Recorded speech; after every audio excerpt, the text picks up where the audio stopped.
Video ini dibuat atas tujuan berkongsi ilmu semata-mata.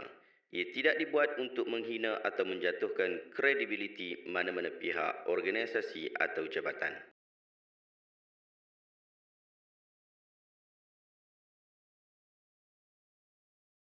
Assalamualaikum warahmatullahi wabarakatuh. Saya Syekh Budin. Terima kasih banyak kerana anda berada di channel YouTube saya dan terima kasih banyak jika anda telah tekan butang subscribe. Kalau belum tekan butang berkenaan, tekan butang itu sekarang. Jika ada video-video yang bermanfaat, insya-Allah akan ada di feed YouTube anda. Sahabat-sahabat, baru-baru ni jadi isu viral berkaitan tentang isu wuduk di antara suami dan juga isteri terbatal di kerana sentuhan di antara mereka menurut mazhab Syafi'i dan dibahaskan oleh Ustaz Don Daniel di siaran radio Sinar FM. Jom kita tengok apa yang Ustaz Don sebutkan dan kita berikan reaction selepas daripada itu. Kena dengan wuduk antara suami dan isteri. Sempoi, okey. Saya kena ceramah ni. Jelas dekat Malaysia kita mengikut mazhab Syafi'i kan. Betul. Yang mana kalau bersentuhan antara suami isteri Batal. ada dengan syahwat ataupun tidak, dia batal. Betul. Okey, tapi penceramah tu kata ada pendapat-pendapat daripada mazhab lain yang adalah kalau bersentuhan dengan syahwat baru batal, kalau tak ada batal. Betul. Tapi di akhir pendapat penceramah tu dia mengatakan bahawa saya mengambil pendapat kalau syahwat baru batal dan kalau tidak bersentuhan syahwat dia tidak batal. Faham. Dan saya di Malaysia bolehkah kita menggunakan pendapat daripada mazhab Syafi'i lah antara. Wah, hebatlah Kak Suraya. Dah macam Suraya kita lah. Luar biasa lah. Kita dengar jawab. Salah satu kewajipan yang ada pada kita adalah mentaati pemimpin. Okey. Jadi bila pemimpin kita dah putuskan kita dah berpegang dengan mazhab Imam Syafi'i, sebagai even you sebagai seorang alim, you kena ikut sebab mentaati pemimpin tu ada. Okey. Jadi kepada ustaz yang mengajar tu sepatutnya dia tak boleh buat macam itulah. Secara tak langsung dia telah mengajar perpecahan dalam masyarakat. Itu tak betul. Tu salah sebab kita kena ati Allah wa ati Rasul wa ulil amri minkum. Mentaati pemimpin tu wajib bagi kita selama mana dia tak buat benda-benda yang berdosa. Dia suruh guna mazhab Syafi'i, apa yang berdosanya. Jadi sangat-sangat bercanggah bila mana kita seorang orang alim pun tidak mentaati pemimpin. Itu bahaya sangat. Kita menyentuh batal wuduk. Yang tak menyentuh batal wuduk ada pada pandangan mazhab lain. Kalau tak ada Imam Syafi'i, orang tak akan tahu hukum-hukum hadis. Punya dahsyatnya Imam Syafi'i ni. Dua hal, beliau lahir pada tahun 150 Hijrah. Okey, kita fikir, kenapa dia ambil kalau sentuh batal wuduk? Orang yang mengatakan menyentuh tidak batal, dalil mereka rata-rata mesti pakai Nabi tengah semayang di rumah Nabi. Bila Nabi nak sujud, kerana kecilnya rumah Nabi, Allah malulah kita nak sebut kan. Nabi kena ambil kalau sentuh batal wuduk. Tak ada Imam Syafi'i, kita menyentuh batal wuduk. Yang tak menyentuh batal wuduk ada pada pandangan mazhab lain. Kalau tak ada Imam Syafi'i, orang tak akan tahu hukum-hukum hadis. Punya dahsyatnya Imam Syafi'i ni. Dua hal, beliau lahir pada tahun 150 Hijrah. Okey, kita fikir, kenapa dia ambil kalau sentuh batal wuduk? Orang yang mengatakan menyentuh tidak batal, dalil mereka rata-rata mesti pakai Nabi tengah semayang di rumah Nabi. Bila Nabi nak sujud, kerana kecilnya rumah Nabi, Allah malulah kita nak sebut kan. Nabi kena pegang Siti Aisyah yang sedang tidur. Siti Aisyah kerekodkan kaki dia, baru Nabi boleh sujud. Nabi nak sujud, Nabi sentuh kaki Siti Aisyah. Takkan tak batal wuduk? Okey. Itu dia. Jadi, maka rata-rata akan kata, tengok Nabi sentuh Siti Aisyah dalam semayang pun Nabi meneruskan semayang. Maka, bolehlah. Dalam hadis tu, Nabi mengatakan, Siti Aisyah kata, Nabi menyentuh kakiku. Sekarang soalannya, kalau saya menyentuh baju saya dengan tangan saya yang berlapik baju, kita kata menyentuh, betul? Kalau saya menyelakkan kain ni, saya pegang tangan saya pun kata menyentuh, betul? Jadi sekarang ni Nabi menyentuh atas selimut ke atas kaki? Kan confuse. Ya, Kita tak tahu, Nabi sentuh atas selimut ke atas kaki? Okey, tak jelas. Tiba-tiba ada satu lagi hadis lain, sahabat Nabi mai. Kalau saya bersenang-senang dengan isteri saya, apa saya nak buat kalau saya nak semayang? Nabi kata, kamu pergi ambil wuduk, kamu pergi semayang. Nampak tak jelas? Kalau bersenang-senang dengan isteri, takkan senyum saja. Tangannya dilumat-lumat. pipinya dipicit-picit, dicubit-cubit. Betul? Maknanya berlaku tak sentuhan pada kulit? Ya, Nabi kata apa? Kena pergi ambil wuduk, baru semayang. Jadi dalil tu jelas. Sentuh isteri, kena pergi ambil wuduk. Clear? Yang tadi kita sentuh pun tak tahu. Atas kain ke, lapik kain ke tak lapik. Jadi itu asasnya kenapa berlaku perbincangan. Maka dengan jelas bahawa suami isteri sekiranya sentuh dengan syahwat atau tidak, batal wuduk, kena pergi ambil wuduk lain. Itu. Alhamdulillah kita telah menonton video berkenaan sama-sama. Jom kita beri correction berkaitan tentang isu ini. Mari kita bahaskan isu ini satu persatu. Pertama, berkaitan kewajipan mentaati pemimpin untuk mengikuti mazhab Syafi'i. Jika tidak, dianggap sebagai tidak taat dan melakukan perpecahan. Ini adalah sesuatu perkara yang cukup penting untuk dibahaskan apabila ia melibatkan kepada isu ketaatan kepada pemimpin. Kerana dalam mazhab Ahli Sunnah wal Jamaah, mentaati pemimpin adalah kewajipan seluruh umat Islam. Oleh itu, usaha-usaha tidak mentaati pemimpin adalah sangat dijauhi. Justru itu, sahabat-sahabat, kita perlulah memahami apakah yang dimaksudkan oleh Ustaz Don dengan mentaati pemimpin. Adakah dengan tidak mengikuti mazhab Syafi'i di dalam beberapa perkara sudah dianggap sebagai tidak mentaati pemimpin? Jika begitulah keadaannya,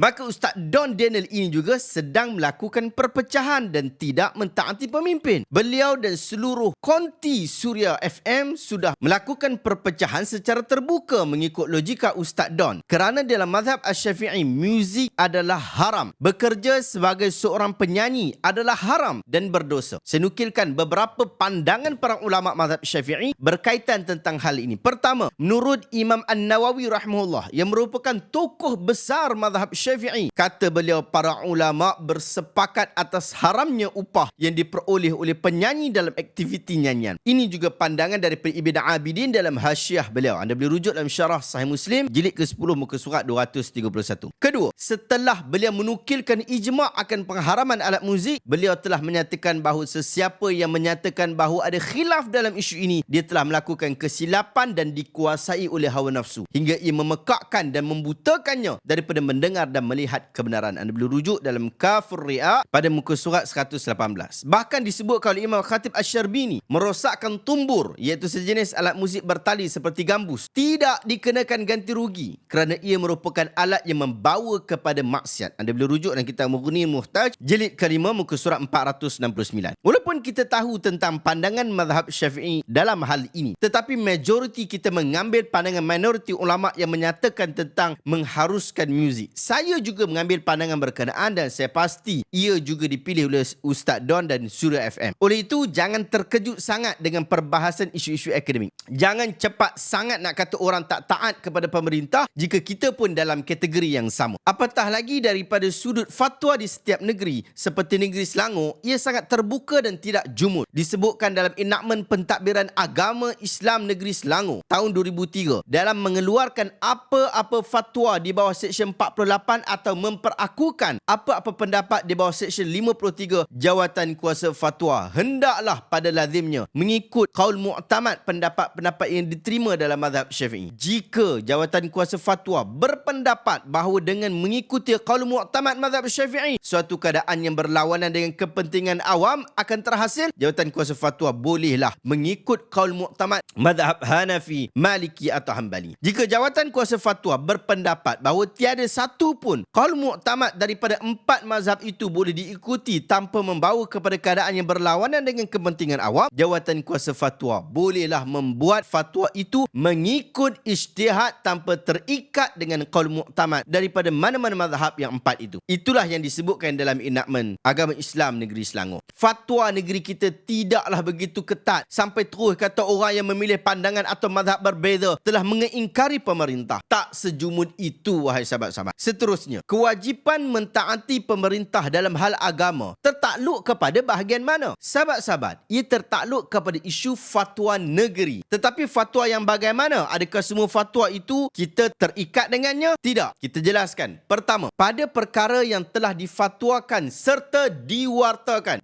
difatwakan dan diwartakan. Maka ada kewajipan untuk kita terikat kepadanya. Kewajipan untuk kita mentaatinya. Fatwa ini seperti fatwa merokok yang telah difatwakan dan diwartakan di negeri Selangor pada tahun 1995. Maka tak boleh ada orang Selangor yang masih merokok dan mengatakan bahawa ini adalah isu khilaf. Ia adalah ketetapan yang wajib diikuti oleh semua rakyat Selangor yang beragama Islam. Dan menariknya, tiada fatwa yang menyatakan bahawa sesiapa yang mengambil pandangan menyentuh wanita tidak membatalkan wuduk, maka dia telah melakukan kesalahan jenayah syariah. Tiada satu pun warta kerajaan yang dikeluarkan atas isu ini. Sebab mufti-mufti kita ni dan jawatan kuasa jantung kuasa fatwa daripada kalangan orang-orang yang bijak, pandai, cerdik dalam fiqh dan perselisihan pandangan. Isu yang kedua, ada perkara yang difatwakan dengan maksud mufti dan ahli jawatan kuasa fatwa telah bersidang sehingga bersetuju mengeluarkan sesuatu fatwa, tetapi fatwa itu tidak diwartakan, tidak dihantar kepada jawatan kuasa perunding hukum syarak untuk diwartakan. Maka ia tidak mengikat sesiapa pun dalam hal berkenaan. Ia hanya boleh menjadi panduan umum kerajaan negeri di dalam urusan-urusan berkenaan. Jadi tidak terikat secara khusus. Contoh fatwa Negeri Selangor pada tahun 2008 yang memutuskan bahawa senaman yoga adalah tidak sesuai dan boleh merosakkan akidah umat Islam. Maka yoga dan seumpama dengannya adalah dilarang dan bertentangan dengan syariat Islam. Fatwa ini berkaitan tentang isu akidah tetapi tidak diwartakan di Negeri Selangor. Ia hanya memberikan panduan kepada rakyat Negeri Selangor dalam hukum hakam yoga. Tidak akan ada sebarang tangkapan apabila ada orang yang masuk kelas yoga ataupun ada orang yang buat bisnes kelas yoga. Tidak akan ada tangkapan disebabkan isu fatwa ini tidak mengikat. Demikian juga fatwa Negeri Selangor pada tahun 2014 yang mengatakan berzikir di dalam masjid atau surau dengan iringan muzik adalah dilarang. Ia juga tidak diwartakan tetapi ia menjadi panduan kepada masjid-masjid dan surau di Negeri Selangor untuk tidak membenarkan apa-apa majlis zikir yang diiringi muzik di masjid dan di surau. Sepengetahuan saya juga, sahabat-sahabat, kita nak tegaskan lagi, tidak ada fatwa yang menyatakan bahawa sesiapa yang mengambil pandangan menyentuh wanita tidak membatalkan wuduk, maka dia telah melakukan kesalahan jenayah syariah kerana tidak mentaati pemimpin. Tidak ada. Jika anda jumpa, tolong maklumkan saya cari sendiri dah. Saya tak jumpa. Mungkin anda jumpa, tolong maklumkan dekat saya dekat bahagian komen. Sahabat-sahabat, oleh itu, sekiranya sesiapa mengambil pandangan daripada ahli ilmu di dalam isu-isu batalnya wuduk kerana sesuatu perkara, maka pandangannya boleh dipertimbangkan. Guru-guru agama di Negeri Selangor sepatutnya mengajar dengan menggunakan mazhab Asy-Syafi'i kerana itulah mazhab umum yang diterima di negeri ini. Demikian juga ia menjadi silibus untuk diajar di negeri ini. Tetapi menyebutkan pandangan yang berbeza tidaklah menjadi masalah. Apatah lagi kadang-kadang ada keperluan untuk itu. Tetapi pastikan anda melumati pandangan mazhab Asy-Syafi'i rahimahullah sebelum cenderung merajihkan pandangan yang lain. Itu disiplin akademik yang biasa. Itu persoalan berkaitan tentang mentaati pemimpin. Yang kedua adalah isu dibangkitkan oleh Ustaz Don tentang kalau tak ada Imam Syafi'i, orang tak tahu hukum hakam hadis. Sahabat-sahabat, saya kira kenyataan Ustaz Don ini sangat tidak matang. Boleh jadi disebabkan bidang perkhususan beliau bukan dalam bidang syariah Islamiah, bukan dalam hukum hakam. Maka dia mengeluarkan dakwaan yang pelik dan janggal seperti itu. Ia kenyataan yang salah, sahabat-sahabat. Apatah lagi, isu hukum hakam ini telah dibahaskan sejak zaman Nabi, zaman para sahabat Nabi dan tabi'in. Imam Syafi'i hanya meneruskannya dengan beberapa usaha beliau yang begitu dihormati, iaitu di dalam penyusunan ilmu usul fiqh. Bukan bermaksud sebelum Imam Syafi'i orang tak tahu hukum hakam hadis, tetapi Imam Syafi'i menyusun ilmu usul fiqh sebagai bentuk kaedah bagi memudahkan apabila berlaku perselisihan besar antara ahli hadis dan ahli ra'yi. Persoalan yang ketiga, persoalan yang terakhir. Apakah pandangan ulama mazhab Syafi'i tentang hukum lelaki menyentuh wanita atau wanita menyentuh lelaki, termasuk pandangan pasangan mereka? Adakah batal wuduk ataupun tidak batal wuduk? Sahabat-sahabat, ini adalah khilaf mu'tabar. Dengan maksud kita boleh mengikuti mazhab Syafi'i atau mengikuti mazhab majoriti para ulama yang mengatakan tidak batal. Mazhab Hanafi, Maliki dan Hambali menyatakan sentuhan wanita tidak menyebabkan batal wuduk. Maksudnya majoriti para ulama kata tak batal wuduk. Mazhab Syafi'i kata batal wuduk, dan mazhab Syafi'i berdalil dengan firman Allah aula mastumun nisa, atau kamu bersentuh dengan perempuan, surah An-Nisa ayat 43. Ulama mazhab Syafi'i menyatakan perkataan al-lamsu di situ membawa maksud bersentuhan. Oleh itu apa saja sentuhan kepada wanita akan menyebabkan terbatal wuduk, tetapi pendapat ini tidaklah kukuh kerana pelbagai bukti yang lain telah menjelaskan bahawa menyentuh wanita semata-mata tidak membatalkan wuduk. Di antaranya dalam Sahih Al-Bukhari, Aisyah radhiyallahu anha berkata, "Kuntu anam baina yadayya Rasul sallallahu alaihi wasallam wa rijlayya fi qiblatihi fa idza sajada ghamazani fa qabattu rijlayya fa idza qama basattuhuma." Aku pernah tidur di hadapan Rasul sallallahu alaihi wasallam dalam keadaan kedua-dua kakiku di hadapan kiblat baginda dan baginda sedang menunaikan solat. Lalu apabila baginda hendak sujud, baginda memegang kakiku, lalu aku pun menarik kakiku untuk membolehkan baginda sujud. Apabila baginda bangun, aku lunjurkan semula kedua-dua kakiku tadi. Hadis ini sahih riwayat Imam Bukhari. Dan satu lagi hadis daripada Aisyah juga, faqadtu Rasul sallallahu alaihi wasallam lailatan minal firash faltamastuhu faqwaqa'at yaday ala batni qadamaihi wa huwa fil masjid. Aku kehilangan Rasul sallallahu alaihi wasallam pada suatu malam di tempat tidurku. Aku meraba-raba mencari baginda, lalu dua tanganku bersentuh belakang kakinya. Baginda berada dalam masjid sedang sujud menunaikan solat. Hadis riwayat Muslim di dalam Sahih Muslim. Zahir daripada kedua-dua hadis ini jelas menunjukkan bahawa Nabi SAW